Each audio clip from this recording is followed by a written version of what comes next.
Debido a la emergencia sanitaria que se está viviendo en nuestro país, la Municipalidad de Santa Cruz de El Quiché dio inicio con la entrega de granos básicos en las comunidades de nuestro municipio. Este es el principio de la jornada de entregas que se tienen por parte de la municipalidad, beneficiando a miles de familias, quienes son dotadas con un quintal de maíz por familia. Esta coordinación se ha dado a través de los COCODES de nuestro municipio.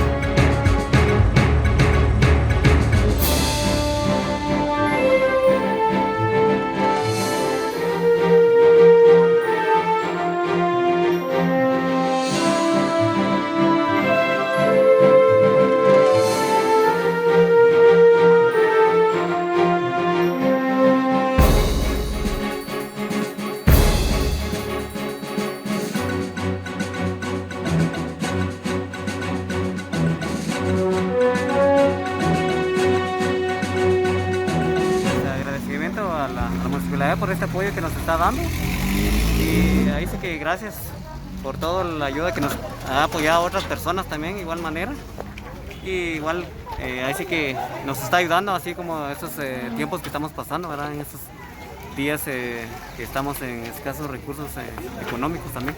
Me siento feliz como me dieron mi maíz. Como ahorita no hay trabajo, cuesta un poco. Como ahorita me ayudaron un poco con el maíz. La municipalidad que me dieron una ayuda, gracias por eso, agradezco mucho. Pues yo agradezco mucho porque la verdad que estamos necesitados, ya que estoy sola con mis niños, no puedo hacer nada. Sí, muy buenos días. La verdad es que estamos acá en la entrega del maíz para las comunidades.